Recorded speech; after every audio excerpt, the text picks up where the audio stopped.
चलिए स्टूडेंट, आज हम लोग पढ़ते हैं मानव अधिवृषण, ह्यूमन एपिडिडमिस। ये क्या होता है, सबसे पहले इसको समझना होगा।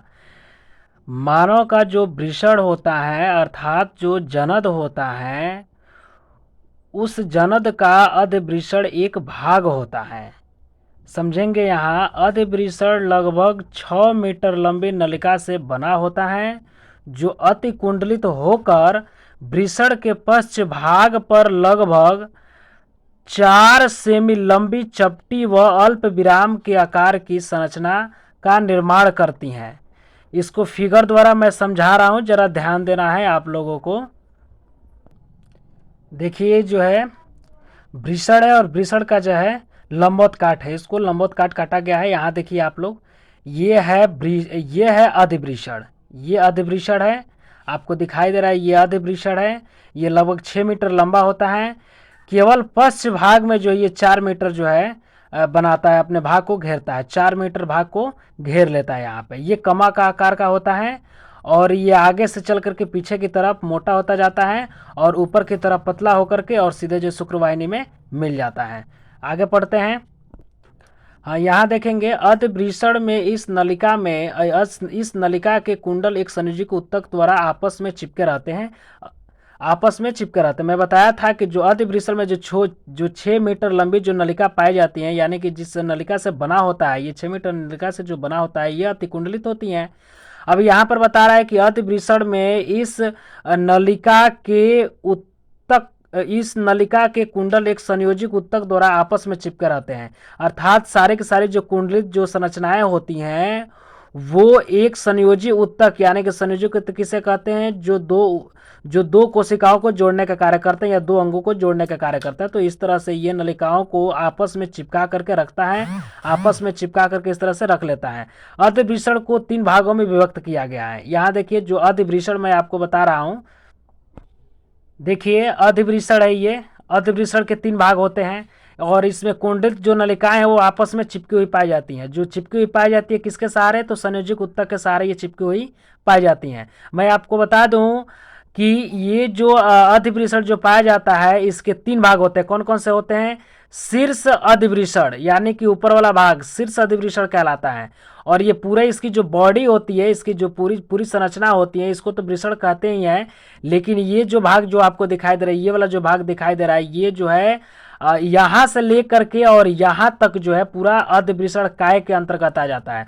तो दूसरा होता है अधिवृषण काय, यानी कि वृषण की बॉडी, अधिवृषण की शरीर या बॉडी कह सकते हैं इसको। और ये लास्ट छोर है, इसको कहते हैं पश्च अधिवृषण, यानी कि जो पीछे वाला जो छोर होता है, जो वृषण के जो पीछे वाला छोर होता है, या इसको पीछे कह सकते हैं, यह अगला भाग है, यह शीर्ष अधिवृषण है। और ये इसका अधिवृषण काय है। और ये नीचे वाला भाग क्या है, तो पश्च वृषण है, यानी कि वृषण के पिछले वाले भाग को हम पश्च वृषण कहते हैं, या फिर अधिवृषण के इस भाग को हम क्या कहते हैं, पश्च वृषण कहते हैं। तो अधिवृषण जो होता है वो 3 जो है भागों में बांटा रहता है।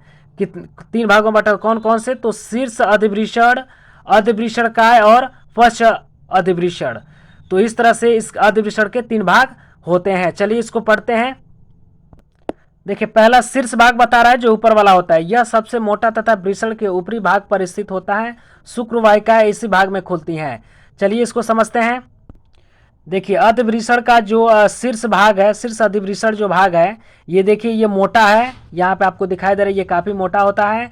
और यहाँ सघन नलिकाएं भी होती हैं, मतलब इसके अपेक्षा कम सघन नलिकाएं यहाँ पे होती हैं। और इसका जो लास्ट छोर होता है, यानी कि जो इसकी नलिकाएं होती हैं, सीधे शुक्रवाहिनी में खुलती हैं। आपको दिखाई दे रहा है यहाँ पे, यहाँ से निकला हुआ भाग, पिंडक से निकला हुआ भाग शीर्ष अधिवृषण को बनाते हुए, शीर्ष अधिवृषण को बनाते हुए सीधे शुक्रवाहिनी में खुल रहा है। तो इस तरह से शीर्ष अधिवृषण जो है, यहाँ पे क्या होता है, इसका भाग मोटा होता है, अति कुंडलित होती हैं और शुक्रवाहिनी में ये जाकर के खुल जाता है। देखिए दूसरा है अधिवृषण काय, यानी कि उसका शरीर, तो यह पतला व चपटा होता है, जो कि वृषण के पश्च भाग तक फैला होता है। मैं आपको बता दूं, जरा ध्यान दीजिएगा।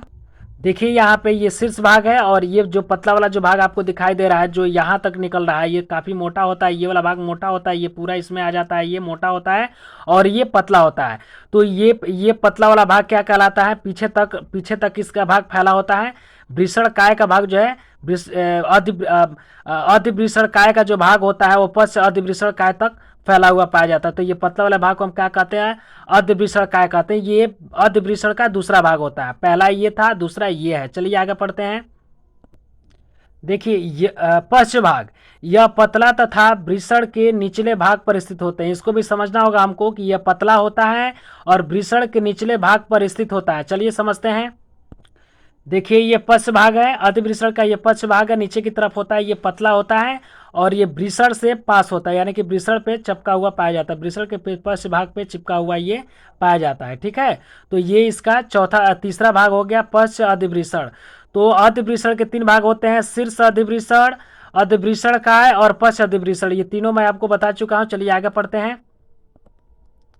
देखिए यहाँ अधिवृषण के शीर्ष भाग में नलिका बहुत अधिक कुंडलित होती हैं, यानी कि जो शीर्ष भाग होता है बहुत ज़्यादा कुंडलित होती है, इस कारण वो मोटा होता है। मैं आपको दिखाने की कोशिश कर रहा हूँ। देखिए यहाँ पे पहले भी बता दिया गया है कि यहाँ पे जो शीर्ष भाग होता है, वृषण का जो अधि शीर्ष भाग होता है, यहाँ पर बहुत ज़्यादा नलिकाएं क्या होती है, कुंडलित होती है, जिसके कारण ये मोटा भाग होता है, अति कुंडलित होती है, संघनित होती है, यानी कि घना होता है। कुंडलित जो होता है वो घना होता है। जो नलिकाएं होती हैं, जो शुक्र जन नलिकाएं होती हैं, यहाँ पे ये काफ़ी घना पाई जाती हैं और इसी के कारण ये जो अधिवृषण का जो भाग होता है, शीर्ष वाला जो भाग होता है, ये काफ़ी मोटा होता है। आगे देखेंगे। तथा पश्च भाग में पहुंचकर कम कुंडलित तथा कुछ मोटी हो जाती हैं और अंत में सीधी होकर शुक्रवाहिनी में पहुंच जाती हैं। देखिए अधिवृषण की जो नलिकाएं होती हैं वो जो शीर्ष भाग पर ज़्यादा पाई जाती हैं और धीरे धीरे आगे की तरफ बढ़ते हुई पतली काय बनाते, देखिए पतला भाग बनाते हुए, यानी कि अधिवृषण का काय पतला होता है, पतला भाग बनाते हुए थोड़ा सा यहाँ पर पश्च भाग में आकर के हल्का सा मोटा होकर के, अर्थात थोड़ा सा पतला, यानी कि इससे पतला रहता है, इसलिए हम इसको पतला कहते हैं। और यहाँ से पुनः क्या होती है कि सीधे देखिए यहाँ से आई है और यहाँ से आकर के नलिकाएं जो है अधिवृषण की जितनी नलिकाएं होती हैं वो सीधे आकर के शुक्रवाहिनी में खुल जा रही है। आपको दिखाई दे रहा होगा, यहाँ पे अच्छे से समझ में आ रहा होगा। यदि समझ में आ रहा है तो वीडियो पूरा अंत तक देखिएगा, आप लोग देखते रहिए। अब देखिए यहाँ से ये आगे शुक्रवाहिनी में खुल जाती है यहाँ पर। ठीक है, और आगे पढ़ते हैं। देखिए अब यहाँ पे अधिवृषण का कार्य देखा जाए कि अधिवृषण का कार्य क्या होता है, तो यहाँ पर आप लोग देख लीजिए। वृषण से निकले शुक्राणुओं को शुक्रवाहिनी में पहुँचाने के लिए मार्ग प्रदान करता है, यानी कि वृषण से जो शुक्राणु जो निकलते हैं वो शुक्रवाहिनी में पहुंचाने के लिए मार्ग प्रदान करते हैं, यानी कि रास्ता देता है उसको, किसके नलिकाओं द्वारा रास्ता देता है। समझिए इसको। देखिए यहाँ शुक्रजन नलिकाएं हैं जिसमें शुक्राणु का निर्माण होता है और ये नलिकाएं जो है कुंडलित होकर के क्या बनाती हैं, तो अधिवृषण बनाती हैं और यह अधिवृषण का भाग जो है शुक्रवाहिनी में खुल जाता है। इस तरह से आप लोग को समझ में आ रहा होगा और शुक्राणु को मार्ग प्रदान करती हैं। चलिए दूसरा पॉइंट पढ़ते हैं। शुक्राणुओं को स्खलन से पहले संचित करके इन्हें पोषण प्रदान करती हैं। हाँ, तो देखेंगे यहाँ पे कि ये जो आपको दिखाई दे रहा है दूसरा, शुक्राणुओं को स्खलन से पहले पहले जो है संचित करके इसे पोषण प्रदान करते हैं, यानी कि शुक्राणुओं को भोजन पहले से संचित करता है और इसे क्या करता है कि पोषण प्रदान कर देता है।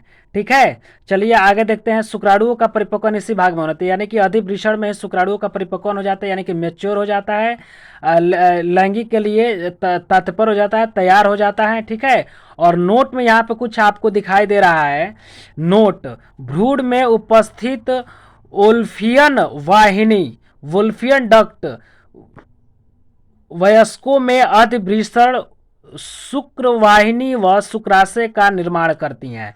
यहाँ पे थोड़ा सा आपको नोट में आप लोग को समझना होगा कि ये जो फाइलोपियन जो वाहिनी होता है ये भ्रूण में ही उपस्थित ये बनता है भ्रूण में। जब भ्रूण जो है 4 सप्ताह अर्थात 1 माह का लगभग हो जाता है तो उसमें जो है वाहिनी यानी कि जो मूत्र मार्ग जो सॉरी जो ये क्या बोलते हैं, ये अधिवृषण जो होता है या मूत्र मार्ग होता है, तो मूत्र मार्ग का ये अधिवृषण भी इसी से बनता है, शुक्र नलिकाएं इसी से बनती हैं, या मूत्राशय जो है इसी से बनता है। और ये उसका जो है प्रारंभिक नलिकाएं होती हैं जिसको हम कहते हैं वोल्फियन वाहिनी। ये वयस्कों में अधिवृषण, देखिए अधिवृषण का निर्माण करता है, शुक्र वाहिनी का निर्माण करता है या शुक्राशय का निर्माण करता है। तो ये भ्रूण में ये उपस्थित होता है और वयस्क में जो है ये अधिवृषण का निर्माण करेगा, शुक्र वाहिनी का निर्माण करेगा और शुक्राशय का निर्माण करेगा। तो इस तरह से मनुष्य का जो है आप लोग को समझ में आ गया होगा कि मानव अधिवृषण क्या होता है। यदि समझ में आ गया है तो हमारे चैनल को सब्सक्राइब करें, कमेंट करें, लाइक करें और बताएं समझ में आया है नहीं आया है। धन्यवाद।